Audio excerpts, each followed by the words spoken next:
Youtubeurs, youtubeuses, bonjour, bienvenue dans mon cabinet Bettencourtois. Comme à chaque fois, vous pouvez me joindre au 07 70 01 32 65.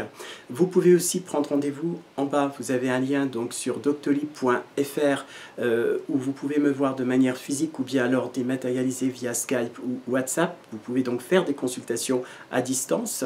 Vous avez aussi la possibilité d'aller sur mon site web, donc sophrologie-psy.com. Et j'aimerais maintenant vous parler d'un sujet intéressant qui concerne justement cette difficulté qu'ont les victimes du MPN de définir de manière juridique le harcèlement moral de l'attaque morale du MPN. Comme je l'ai dit au fur et à mesure des vidéos, la loi en France est en train d'évoluer concernant le MPN. C'est-à-dire qu'il me semble important qu'en regroupant un certain nombre de victimes, finalement, eh bien, un avocat ou bien des avocats finissent par créer, comme je l'ai dit déjà au cours d'une vidéo il y a quelque temps, eh bien, ce qu'on appelle un système de jurisprudence. Ça ne veut pas dire que ça n'est pas possible que la loi finisse par reconnaître finalement le harcèlement moral. Et moi, je voudrais interpeller si, par hasard, au niveau des youtubeurs, eh bien, un juriste écoute, lui poser la question: comment se fait-il qu'aujourd'hui, on soit capable d'attaquer en France un employeur pour harcèlement moral, qu'on soit capable de lui demander finalement des dommages et intérêts en passant au niveau des tribunaux, donc de protéger l'employé face à la personne dans l'entreprise qui va harceler moralement. Et pourquoi est-ce que la justice ne prend pas en compte les dégâts qu'occasionne le MPN? Si on parle en termes de coûts, et là j'aimerais essayer de parler en termes de coûts, dans une entreprise capable de générer de la richesse, dans une administration qui elle ne génère pas la richesse, eh bien les gens sont appelés à devoir travailler, et le travail est la base de toute existence. La société actuelle fait que tout individu, pour être capable d'être assimilé à la société, doit absolument travailler, quel que soit le travail qu'il fait. Dans le cadre du MPN et des conséquences des attaques du MPN, la plupart des victimes se retrouvent dans une sorte de paradoxe administratif, c'est-à-dire qu'elles ne sont plus capables de travailler.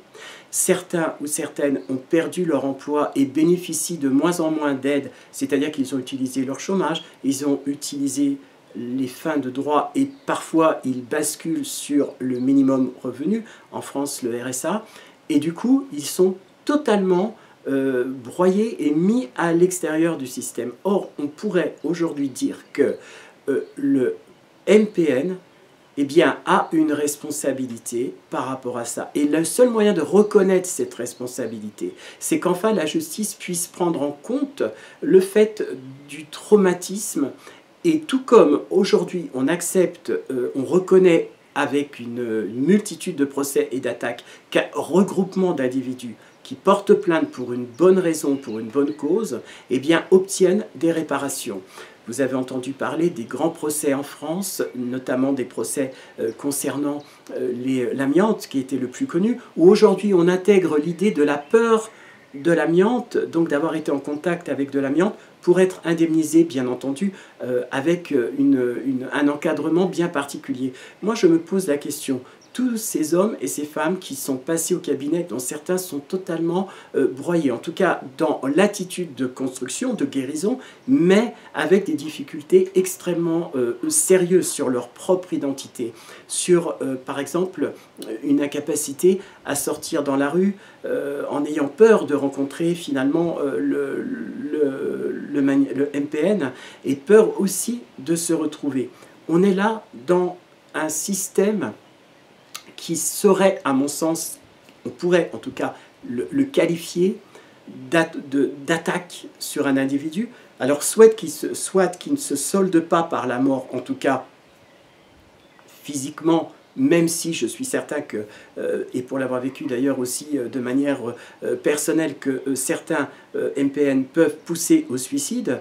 Donc il me semble important qu'il y ait des gens prêts à écouter ce problème de société qu'on met en avant depuis déjà longtemps, qui fait que certaines victimes aujourd'hui méritent réparation dans tous les sens du terme. La première des réparations, c'est déjà l'écoute, effectivement, mais elle ne suffit pas. Quand vous avez perdu votre travail, vous êtes dans une situation de précarité. Or, c'est cette précarité qu'il faut absolument arriver à rembourser après que le manipulateur soit reconnu comme un être dangereux et pourquoi pas, dans l'absolu, eh bien, le forcer par des moyens juridiques à rembourser la victime sous forme de dommages et intérêts, sous forme de rente, peu importe, mais en tout cas que enfin, dans la globalité, la justice, le système juridique qui reconnaît qu'il est possible aujourd'hui d'accuser quelqu'un de harcèlement moral et de prouver qu'il a été harcelé, et bien que pour les victimes du MPN, cette chose soit mise en place. N'oublions pas que la majorité des victimes qui parlent de cette problématique sont dans un état d'angoisse extrêmement importante parce qu'elles ne comprennent pas ce qui leur est arrivé. Elles ont, pour la plupart, beaucoup de difficultés de retrouver le travail en fait, qu'elles avaient avant. Pour moi, il s'agit d'un dommage collatéral qu'on ne peut pas ignorer. On ne peut pas laisser des gens qui ont été maltraités dans une sorte de vide juridique absolu. C'est doublement les accuser, c'est doublement leur forcer à avoir cette peine finalement de condamner. C'est-à-dire qu'on les condamne, la justice les condamne à se débrouiller par eux-mêmes, à trouver des solutions, et le MPN, lui ou elle, va continuer eh bien, à détruire des individus parce que c'est sa seule et unique nourriture.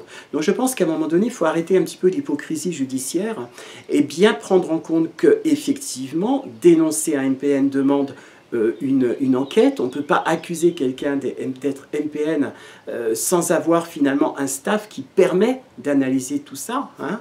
Et en même temps, on ne peut pas accepter que certaines parties de la population eh bien, soient laissées pour compte, ce que j'appelle les sans domicile, on va dire, judiciaires, hein, donc qui n'ont aucun pouvoir de se défendre, et en même temps de condamner moralement la possibilité que certaines personnes ont eu peur face à un problème, comme j'ai dit tout à l'heure, de l'amiante. Donc tout ça me semble important.